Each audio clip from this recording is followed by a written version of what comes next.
Good morning, good afternoon, good evening, my people, depending on where you are watching from. I am inviting you, brothers and sisters, to join me to this morning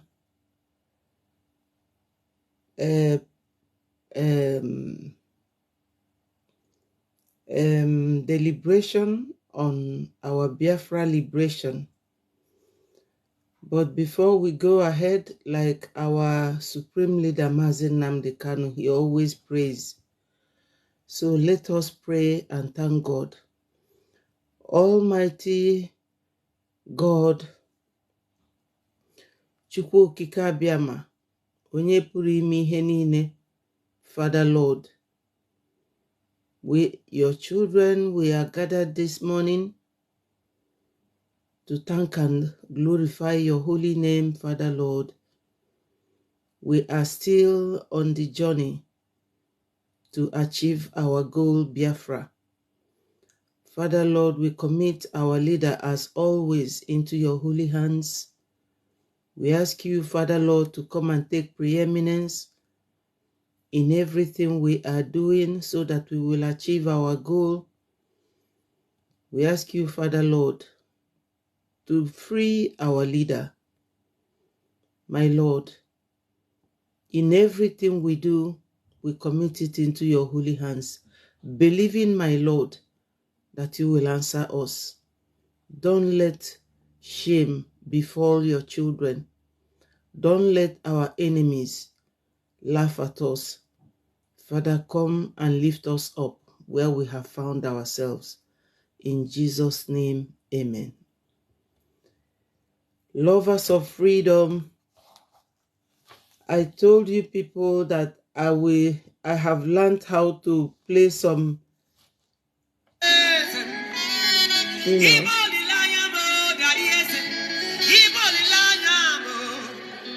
Lord, I declare my love for you. You are all that I have.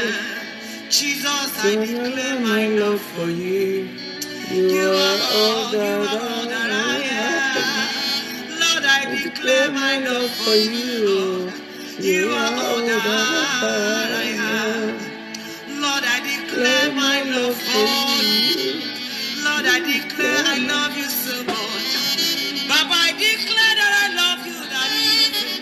You are all that I am. Lord, I declare my love for you. Lord, I declare my love for you, Lord. Jesus, I declare my love for you. You are all that I am. You that died on the cross of Calvary for me. You that set my soul, saved me from sin. Lord, I declare my love for you. You are all that I am. Lord, I declare my love for you.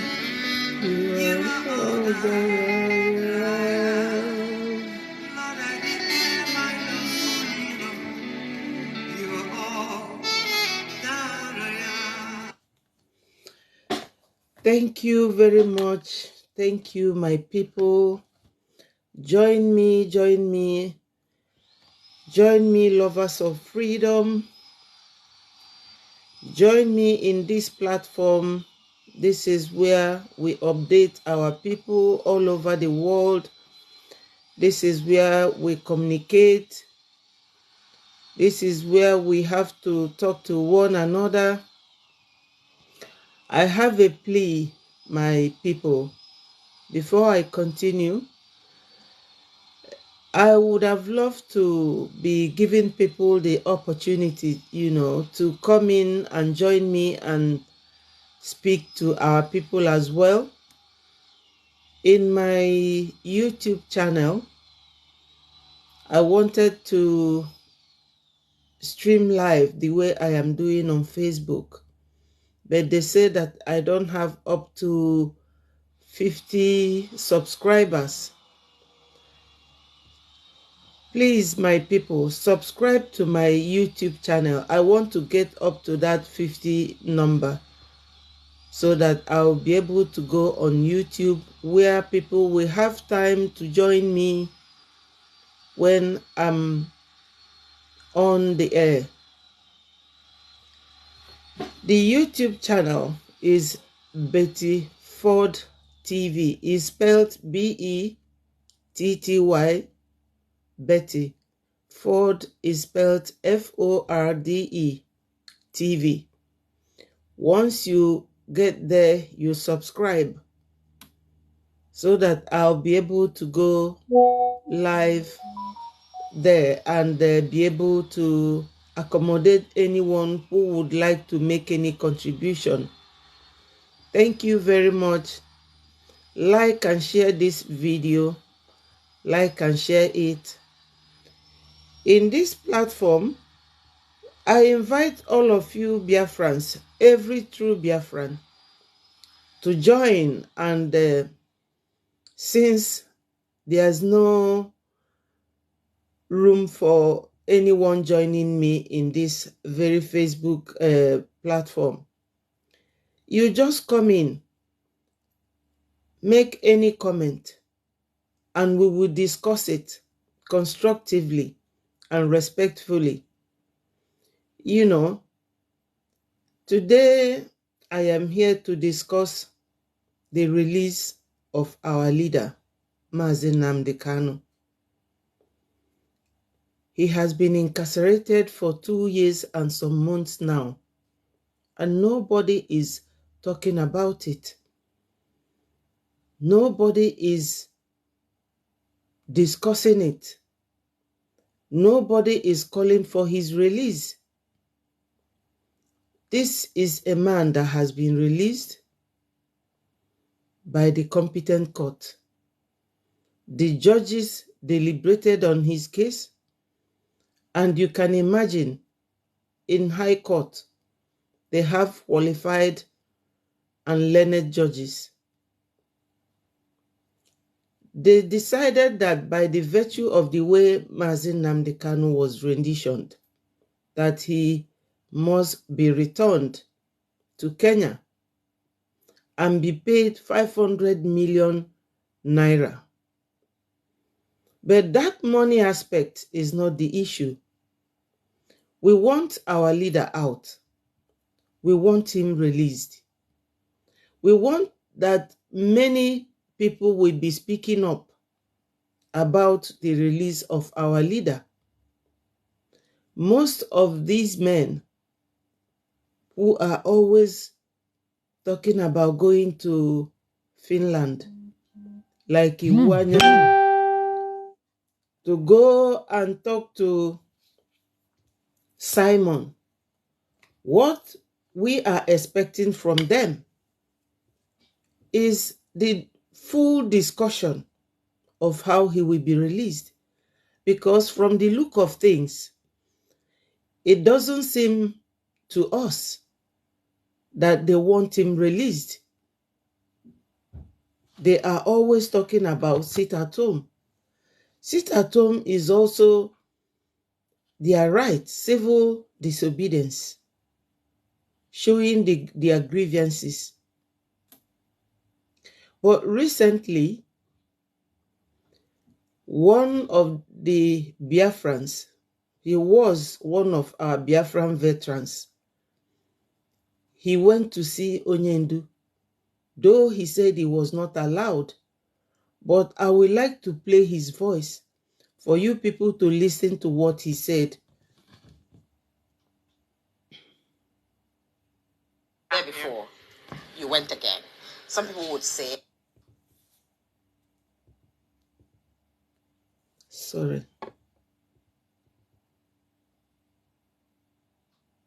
After your first visit, by now, maybe things would have gone down, maybe security-wise at the Southeast, and then probably the release of Nnamdi Kanu would have happened from all your engagements. What's going on? Well, I have to explain first that I didn't plan to come for this visit. So only on Saturday, I've had an emergency meeting message that he wanted to see me. So I had to rearrange all the protocols I had for the weekend, and then I was lucky to have a flight on Sunday. So yesterday I went, but rather unfortunately, I was there with his father-in-law and one of the attorneys. For one reason or the other, I didn't see him. And we waited till about 4 o'clock. The father-in-law saw him. He continued asking where is his uncle. He wants to see me. He wants to see me. But let that be as it is. I didn't see him, but at least the messages he wanted to discuss with me were sent across to his father-in-law. So, but I decided that I'll come back next week. I'm taking him to the Supreme Court. He asked that I should try, please come to the Supreme Court so that he can see me. So why would you think he was not allowed to see you? That is what I don't want to. Because I know you've been there before and you saw him and you discussed with him, isn't it? And I praised the DSS for a good job. Yesterday too, they received me well, you know. I didn't know what happened because we were 3 on the list. And by the judgment of Mrs. Yanko, of which of the courts, 3 people are supposed to see him and that they must see him. So, and nobody told me any reason why I could not see him yesterday, you know. And he continued telling them from inside that his uncle was waiting, that he wanted to see me, but I couldn't see him. But be that as it may, you know, the father-in-law passed on the message because he wanted to discuss where we stopped the last time, how far the messages he asked me to pass on to our people, you know, especially the sit at home on Monday, what is going on, the level of violence, what do we do? And it is painful that a boy who is in that languishing in such an environment is thinking about the well-being of his people. I became very emotional about it, you know. I don't think our people understand what that young man is passing through. Very brilliant. And when I use the word brilliant, I use it in all its, you know, forms. Very brilliant, well-spoken young man. And what is his crime? His crime that he's asking of justice, fairness, equity for his people. And like I normally say, there will be no peace without justice anywhere in the world. You know, you need to have a recognition. You can see all the things being written in the papers. Is Nnamdi Kanu responsible for what is happening bandits? Is he responsible for Boko Haram? Is he responsible for S-men?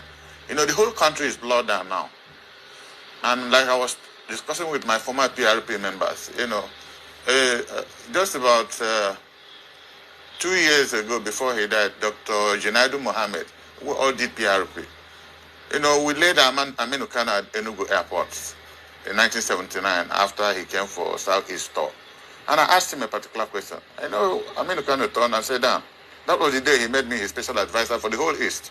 He said, Dan, Igbos are not capable of a revolution because those who build don't destroy. Your people have done so much in this country that they can't. But any day we see crisis, bloodletting, violence in the north, let us know that that's the beginning of the end of Nigeria and that we should watch it. Dr. Junaidu Mohammed reminded me this a few months before he died. He said, this is what is happening in the north. And everybody appears to be nonchalant about it. People are now being killed. And you remember in this program about 2 years ago, I said we're approaching the level of Afghanistan. So every news now is 200 killed, 100 killed, kidnapped. This is the normal news in Nigeria. And tell me how a president will go from India to Dubai to New York, asking people to come and invest where? You would have expected that this president would have sat down, looked at the Nigerian problem. What is the iPod problem? What is it that they are demanding?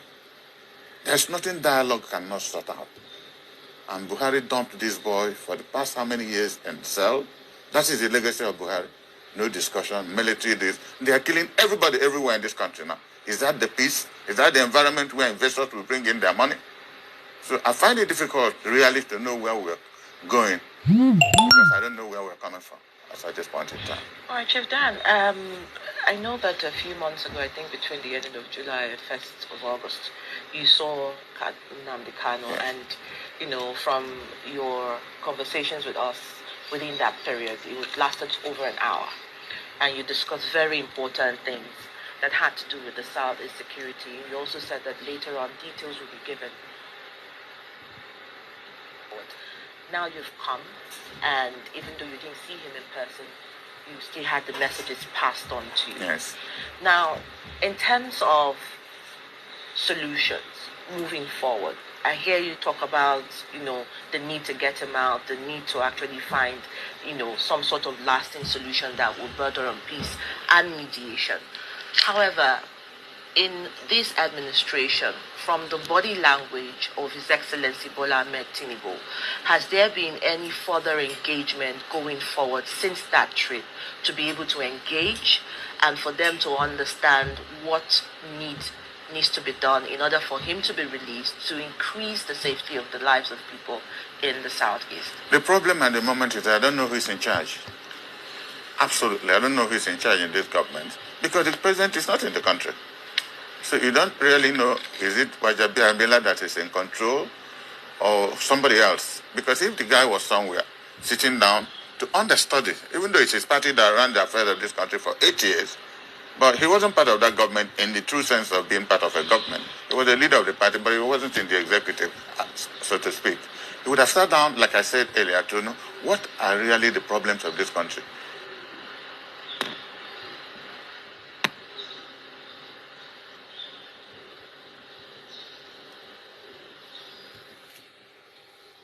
Operative. And the problem in this country today is insecurity. Have you determined how you want to follow it? This is why I'm making effort. You know, there are things I discuss with Kanu I cannot make public because I've been running around the whole of the Southeast.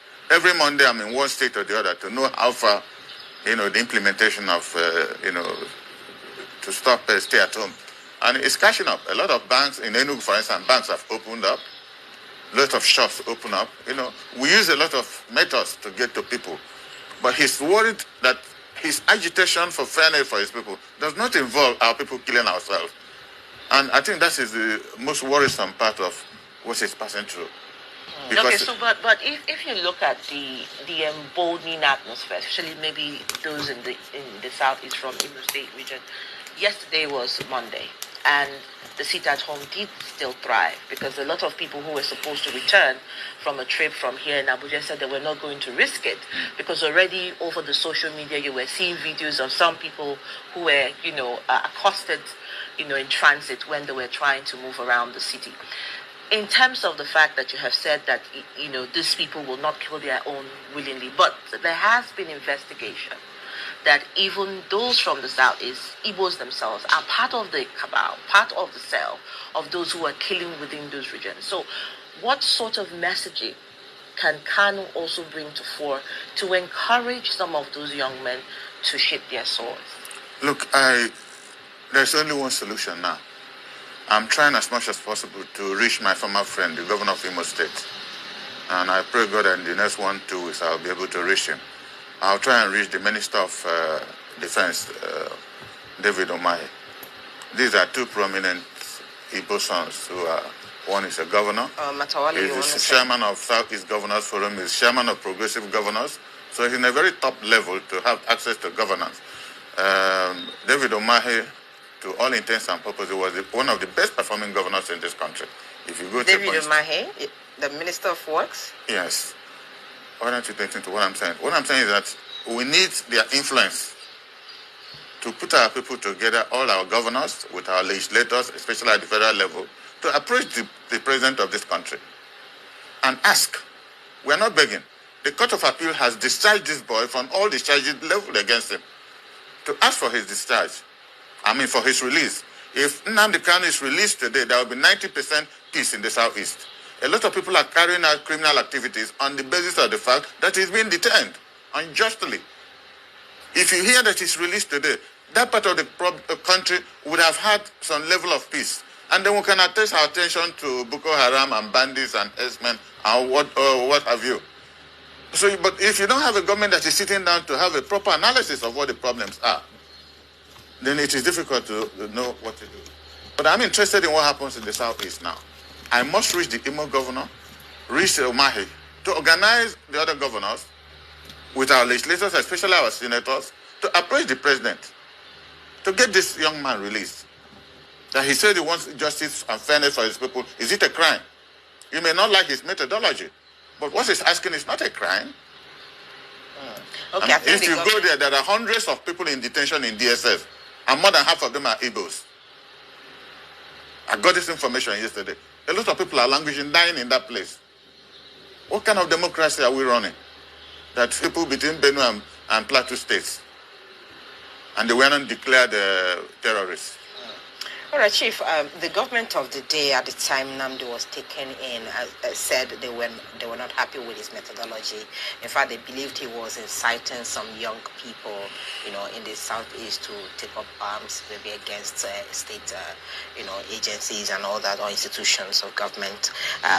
Whether that is the true position of things still remains to be seen. But in your engagement, because if you're saying that if they release Nnamdi Kanu, then the killings in the southeast will cease, then it will also mean saying that the killings are being carried out by IPOB members, which they have vehemently denied in certain cases.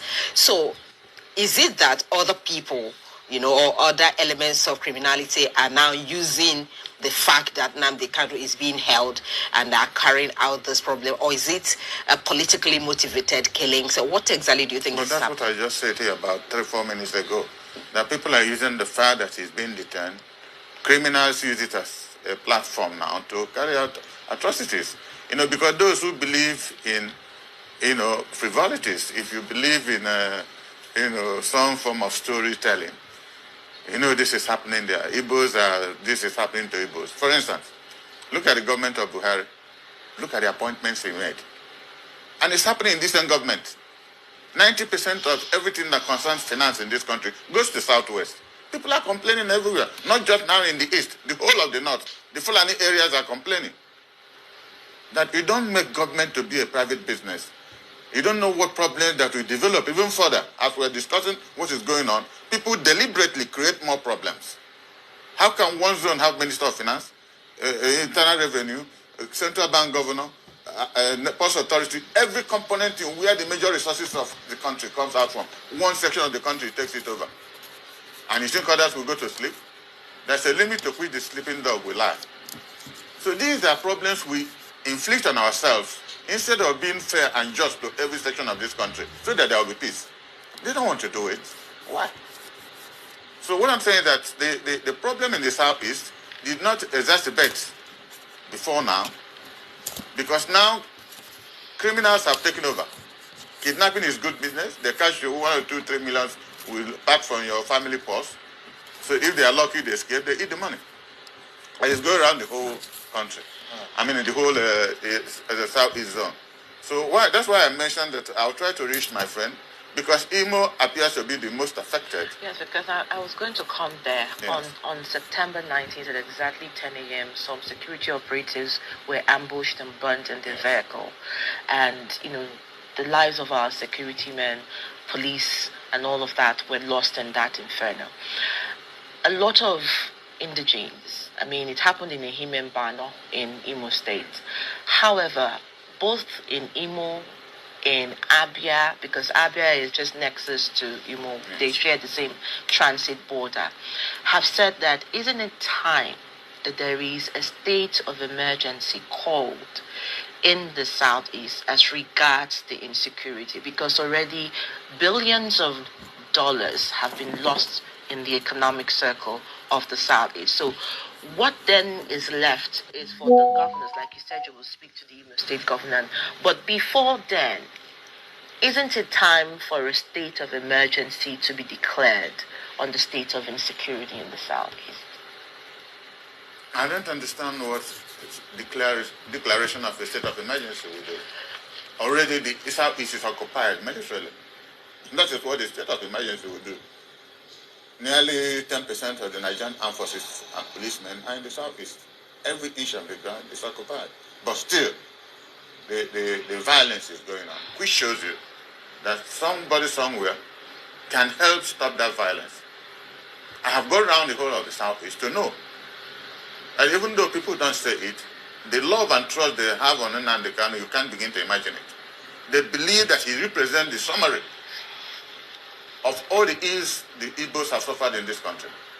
That's their belief. Whether rightly or wrongly, they believe that. Most of us believe that, including myself. He is the only voice that we hear now, with everything happening around our place. And if we have good leadership that is honest to itself, our people should be able, and especially when the Court of Appeal has discharged this boy, that all the charges people have has no basis. So it is even easier for a government that is interested in security to release him Make it as a test case. Releasing Nnamdi Kanu based on the legal framework and see what will happen in 1, 2, 3 months. If it doesn't work, then we start talking of this kind of emergency we're suggesting. We have a promise that if that young man comes out, you won't believe the different meetings people are holding, unauthorized meetings, the whole of South East. Nobody tells them anything. Just Nnamdi said this. Nnamdi said we do this. This person said we do this. On top of it, we have the problem with the guy in Finland, complicating the fact. He's doing what he said based on the fact that Nnamdi Kanu is being held.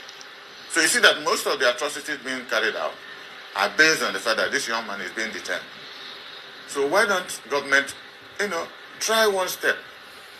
Use this avenue, get him out. You have a legal basis of getting him out, watch him, and see whether it improves security in the Southeast. If it does improve security in the Southeast, why can't we as Christians and good Muslims dialogue? And I said the president has a supreme opportunity. He's a devout Muslim, and his wife is a devout Christian. And I believe they read the 2 holy books. Nothing can happen without peace, forgiveness.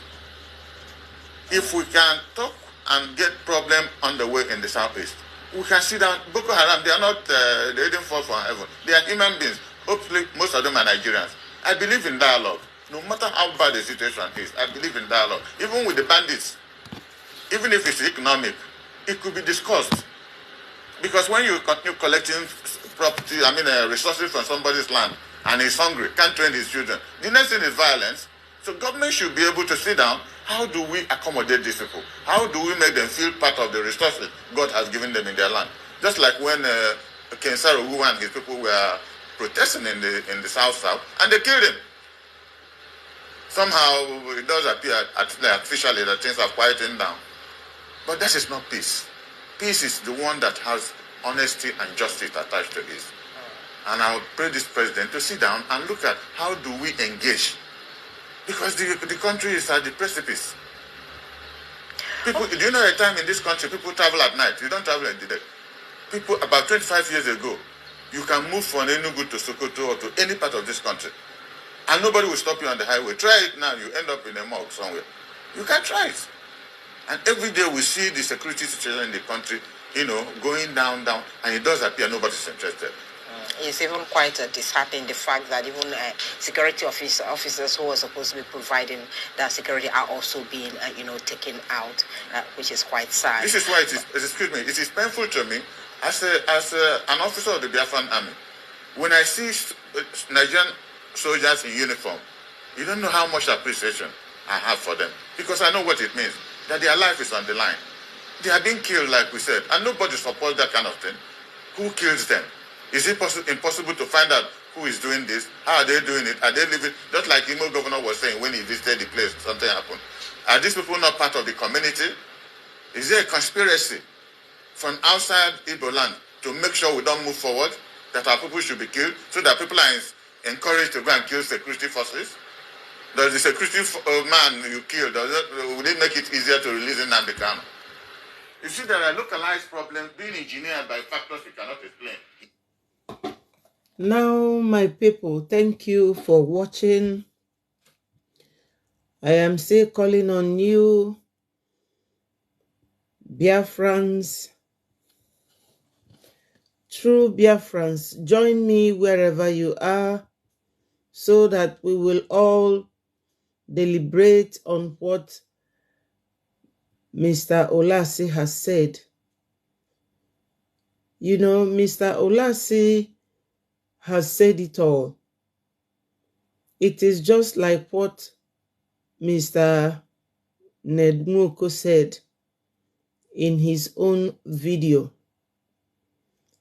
Mr. Ned was discouraging the idea of going to Finland to bring back Mazi Simon Ekpa, our Prime Minister, Biafra government in exile. The same thing that this very noble man is saying. Now, the ladies were asking him to go and speak to the president. And he clearly stated that the president is not around. He is not in the country. He doesn't know who is the current deputy or somebody he can speak to. This is the way a country is run.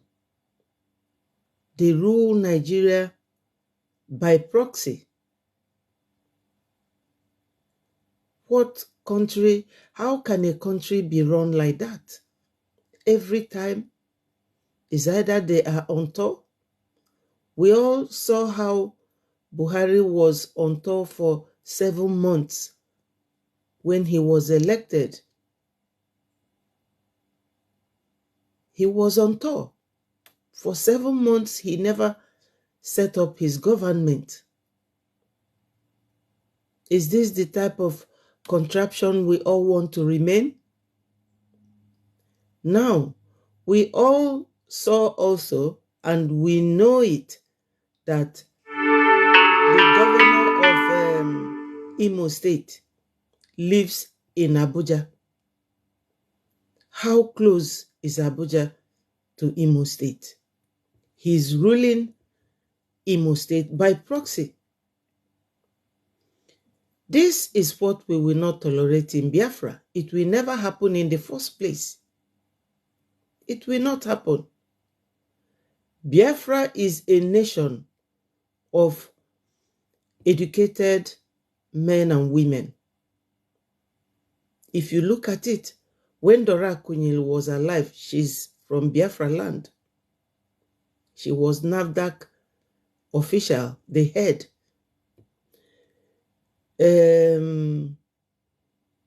Okonjo-Iweala was the president of World Bank. She's from Biafra land.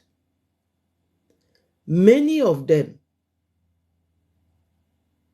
all these well-educated men and women, they are all from Biafra land.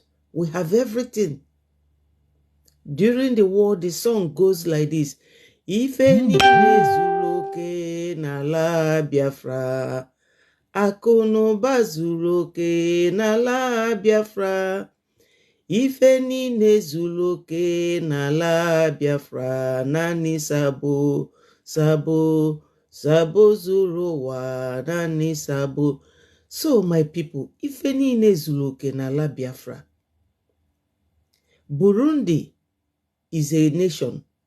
They are only 13 million. Enugu State alone, from my research on the Wikipedia, Enugu State is 21 million. So you can imagine the entire Biafra. Now, Mr. Olase, when they asked him about the insecurity,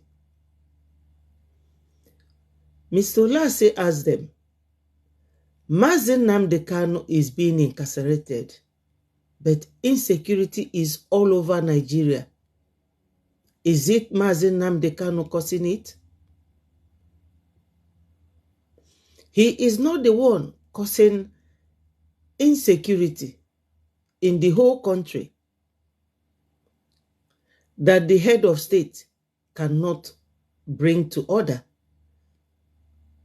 You know, sometimes when people are talking, you have to listen to them so that you will understand what they are saying, or you can engage them. You can engage them on a dialogue. Ned Nwoko talked about dialogue. He is now talking about dialogue. Before Mr. Wazirike, our statesman, died, he went to Buhari, pleaded with him, I have a wish before I die.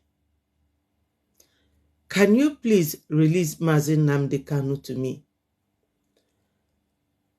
The so-called president, because we know that man was not Buhari, he said that political solution cannot solve this, that he will leave the release of Mazi Nnamdi Kanu to the court. Fair enough. the court where justice should be served,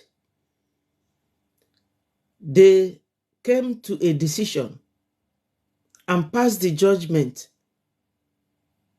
on Mazi Nnamdi in his favor. They said Mazi Nnamdi Kanu is discharged and that Nigeria government has to return him to Kenya where they renditioned him from, and that they should pay him compensation of 500 million.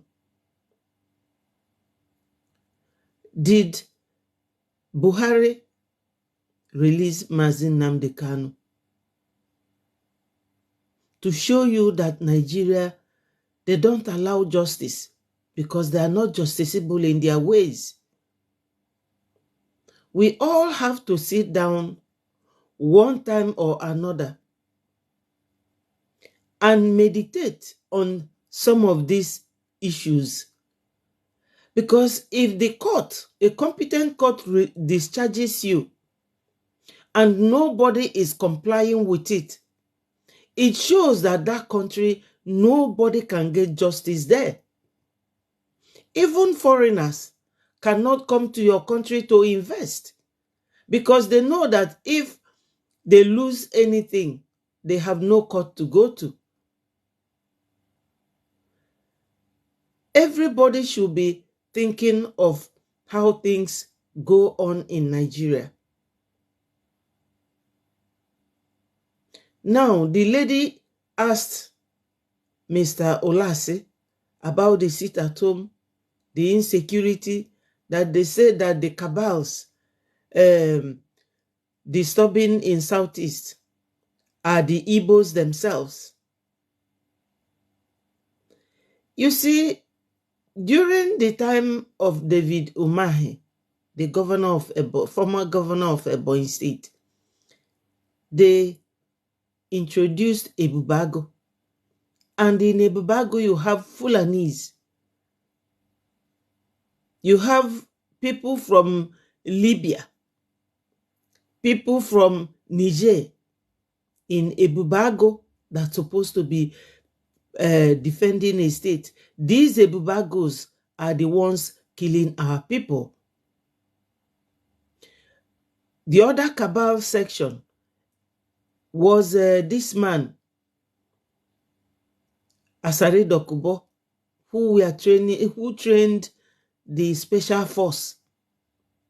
Even this special force, they were Bola Tinubu and his APC members used them as their security. And they were the same people who went to Ihamufu at Nsukka, Enugu State,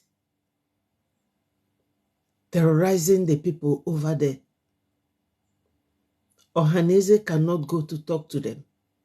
Ohaneze cannot go to talk to the head of state, the current one, though it was not this government that was holding our leader. He was being held by Buhari's administration.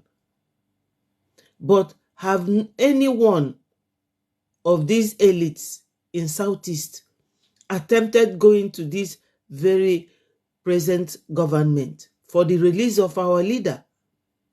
Everybody is keeping quiet. Mazi Nnamdi Kanu, according to what Mr. Olase said, is there because of the fact that he's talking about the release of our people from bondage. That's the reason why Nnamdi Kanu is being incarcerated, because of the whole Southeasterners. He's not there because of any crime. And what Mazi Nnamdi Kanu was talking about is legal.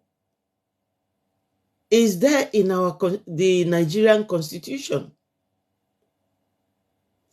Nigeria is a country that don't comply with their rules of law. They don't comply with their constitution. They do whatever they like. They do whatever they like. Very soon, Nigeria, one Nigerianist, you will be there under Sharia court. Very, very soon. The truth has to be told. That's why they don't obey your law. We have English law, but it is not for them. We all have to talk about the release of our leader. We have to talk about his release. The release of Mazi Nnamdi Kanu is the release of the whole Southeasterners, is the release of Biafrans. Mazi Nnamdi Kanu, he does not, in fact, he is not segregative at all. During the time he was around, he has Radio Biafra Hausa, and the person who is there is one of our brothers that speaks Hausa and interprets it. Because Mazi Nnamdi Kanu understands the position of the Hausas under the leadership of the Fulanese. He does not segregate at all.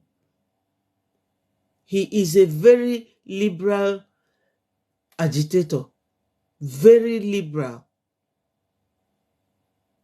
We should all join hand in speaking up for his release. Recently, a prophetess was prophesying that we should all pray for Mazi Nnamdi Kanu.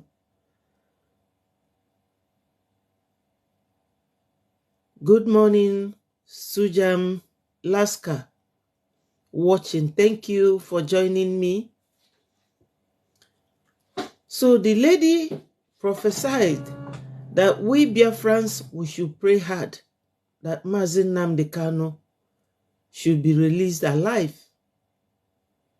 And I say that I cancel every spirit of death in the Bible. I'm sure some of the Quran I have read also have most of the things we have in the Bible. Look, we should not be using religion. People are free to worship under any religion they so please. If you want to be a Muslim or a Buddhist or a Christian, anything, just be there and show love, because love is the basic thing that God preached. When God told Moses that thou shalt not kill, Jesus was not born then. Muhammad was not born then. They are all New Testament, new generation. Both Jesus, Muhammad, the Buddhist, the Jewish, everybody, they were all after Moses. So we all worship one God. Nobody has right to stop the religion of the other. No way.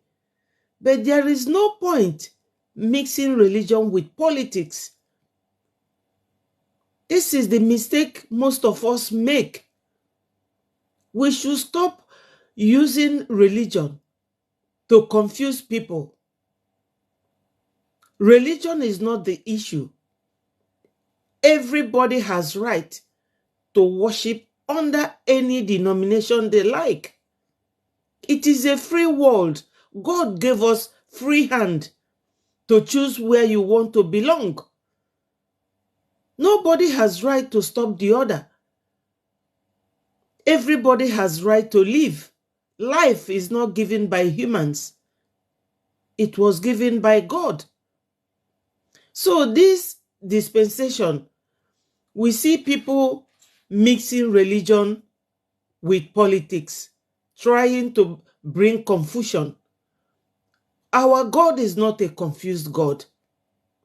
Everything he made, they are all outstanding. God's creation is very, very outstanding. He made men, he made women, he made day, he made night, he made tall, he made short. So we should stop complicating the creation of God. He gave us freedom. He gave us life. Sujam, you can make your comment. Drop your comment respectfully and constructively.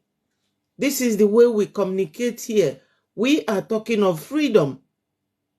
This freedom, I know, is not free with humans, but is free from God. It's not every time people will be fighting. Why are we fighting? Our God is not a fighting God. He loves us so much. We should leave things to sort themselves out the way God has made it.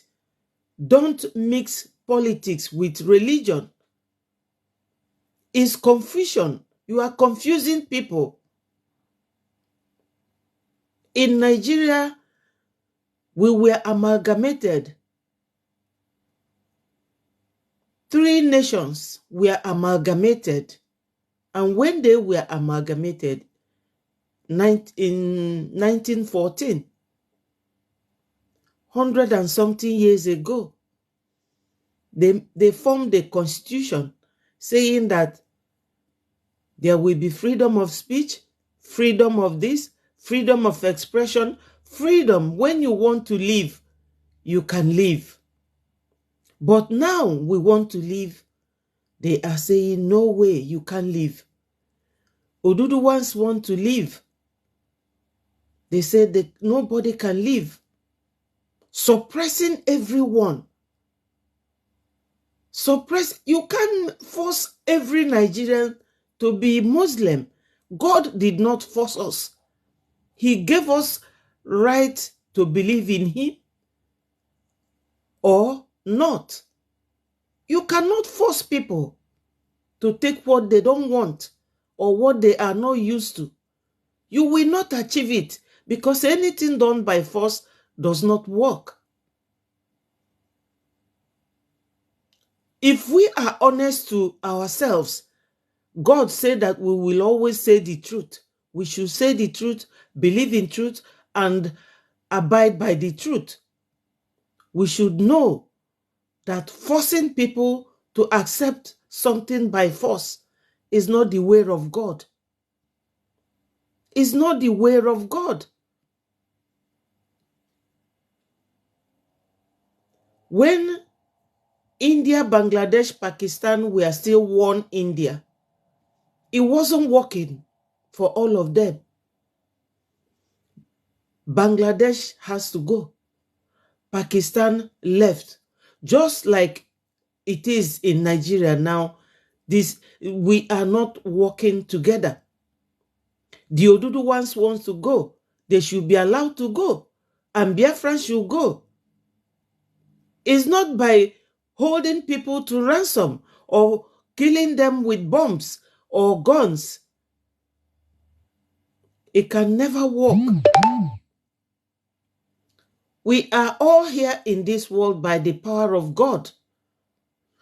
It is not even a must that everybody will believe in him, because he has given us the opportunity to choose what we want. Some people have chosen not to believe in him. I'm not here to canvass for where anyone should believe, but we should all practice love. And with love, we will achieve everything we want. Biafrans must be allowed to go. The first time was in 1966. Now it is year 2023. Mazi Nnamdi Kanu started in year 2013. preaching for freedom, for referendum to be held.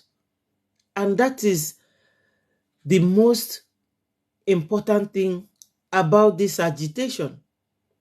Our referendum, the chance and the opportunity for people to vote for where they want to belong. We should be given the chance to vote where we want to belong. Nobody should coerce anyone or use the military. Because now that you have incarcerated Mazi Nnamdi Kanu, saying that he is the cause of every problem, everything happening, what change has taken place since he was incarcerated? If anyone can tell me what has changed since year 2021 till now, it is rather getting worse. When you talk to people, they will say, oh, it's because you are an Igbo man. Igbos, were they not Nigerians before they started asking for Biafra to be free? They were once Nigerians.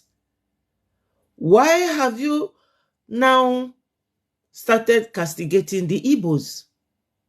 You don't want the Igbos to rule Nigeria. Yet, you say that the war that ended in 1970, there is no victor, there is no vanquished. That means no one won each other or defeated each other. We should all work on the same level, on equal foot. Now, the Odudu ones are allowed to rule Nigeria. In the person of Obasanjo, he ruled twice. Deputized by Atiku, a Fulani. Yaradua came in, deputized by Jonathan. That was the only way Jonathan from South was able to rule Nigeria. And they didn't even allow him to finish that tenure. Buhari came in. They formed Boko Haram. They swore that they will make it ungovernable for him. Is that how people can coexist? Is that how people can live together? Obviously, it's not. So, my people, what we are saying now is free Mazi Nnamdi Kanu. Free him now. Biafra must go. We must be liberated. We must go. Because the Nigerians have shown that no matter what we Igbos do, we can never rule Nigeria. If Mr. P2P, who won the election, the whole world, they saw it. It was televised. It's on the internet. He won landslide victory during the February 2023 election. But 5 judges were bribed, paid to overturn his votes, and they gave it to who they pleased. Is that how we are going to be sitting, watching our rights being twisted? Mazi Nnamdi Kanu was discharged by the competent court. They refused to discharge him. He is still being incarcerated. Peter Obi won the election. They used the court again to deny him of that winning, because they don't want an Igbo man to rule Nigeria. No wonder when Peter Obi was the deputy to Atiku, PDP, when they won, they still denied him because he is an Igbo man. My people, well-meaning Biafrans with open mind, we should continue to speak up about our liberation, about the freedom of Mazi Nnamdi Kanu, because we are badly subjugated. The economic jihad is too much. They destroy the Igbo man's business in Lagos. They destroy the Igbo man's business in the north, in Kanu, in Kaduna. Last time it was in Abuja.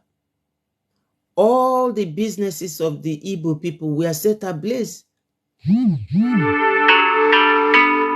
We Biafrans, we have to be liberated. We have to be freed.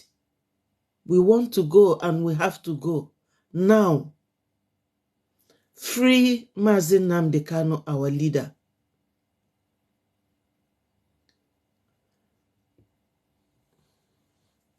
Free Mazi Nnamdi Kanu. He has to be freed. You must free Mazi Nnamdi Kanu. The leaders of Nigeria. Ohaneze people, stop pretending and behaving like cowards. Go and ask the president to release Mazi Nnamdi Kanu. The Ohanezes should go to the president when he comes back, because currently he's still on his holidays, non-stop holidays abroad, ruling Nigeria by proxy. The Igbos who has joined hand in incarcerating our leader, holding him there, release our leader. You've got to release him. He must be released. Every other Biafran that is being detained must be released.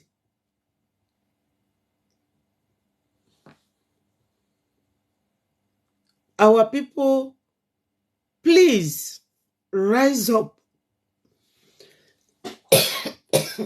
I beg your pardon. We must rise up. Speak up for the release of our leader, Onyendu, Mazi Nnamdi Kanu. Release Mazi Nnamdi Kanu. Conduct a referendum, if you so please. Because like Mazi Ulasi said, that we are not begging. We are not begging. Biafra must come. Whether anyone likes it or not, Biafra must come. Biafra must come. And Mazi Nnamdi Kanu must be released. Currently, he is not feeling well. They deny him treatment. The highest injustice ever. Denying someone access to medication, to treatment. A man that never committed any crime against anyone. This is the height of injustice. Nigeria, you have it all. They will say criminality in the southeast. The southeast has been infiltrated by Fulani military terrorists in uniform. That is the criminality in the southeast. They have checkpoints everywhere. So why is it that they are not fighting that criminality? They are the ones. They extort money from people, from drivers, from motorcyclists, even from pedestrians.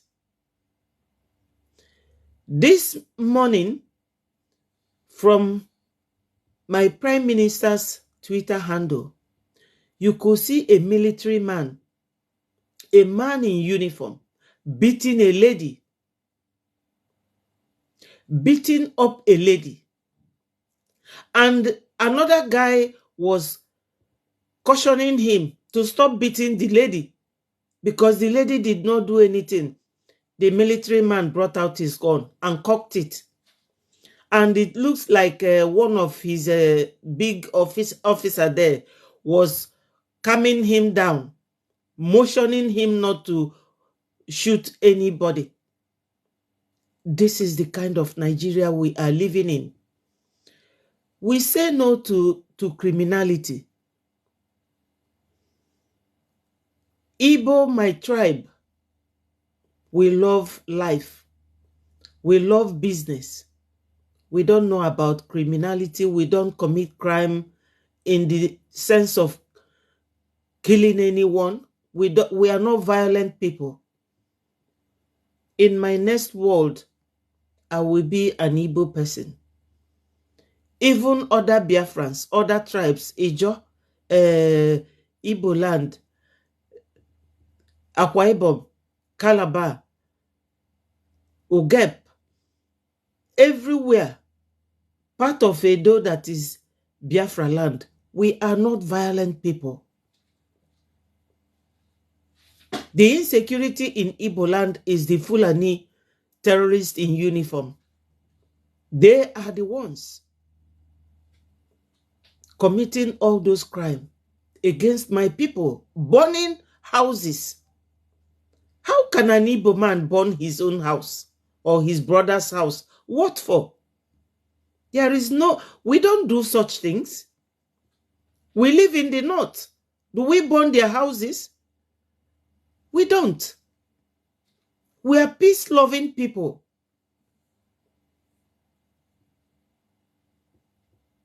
One of my uncles is married to a Yoruba woman. And she is, in fact, she's dead now. She left my uncle and married MKO Abiola, but she later died. But her children are all dead. They speak Igbo. Even Titi, when she was alive, she was speaking Igbo. We love her so much. Tall and beautiful. We intermarry. The Igbos, look, we are very unique people. Very unique. Very, very unique. Another of my uncle from my paternal side married a woman from the north. She is still alive. She said that we should come and take one of her daughters to abroad. Igbos are very liberal people. I don't know their problem, whether it is jealousy or hatred, whatever it is entirely up to them. We cannot cut off our nose to make our face flat for anyone. It's impossible. God is a loving God. He made all of us. He gave us life. God gave us everything. But we are the one destroying what God has given us. Now, when you don't want people from the southeast to be the leader of Nigeria, allow them to go. You say no. You kill us with gun. You kill us with bomb. Your Air Force bombed my people 3 days ago in the southeast. What have we done? Is there any war in Nigeria? The answer is no. And you people are smartening up to go to Niger, to go and fight what? Are you not ashamed of yourself? You haven't even sorted your country out. and you want to go to Niger.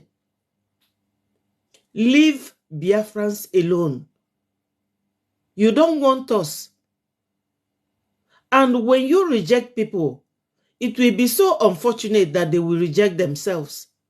That is for the Ohanese. You rejected us. We don't, and we never reject ourselves. We have to go. We, the Southeasterners, we have the crude, we have the gas, we have everything. We have the cement. Everything is in Biafra land. Ihe niile zuru oke n'ala Biafra. All the Okonjos is from Biafra land. Okonji Wala is a Biafran. Top woman of substance.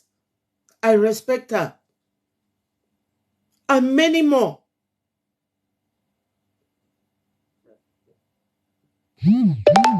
So the Igbos, the Biafrans,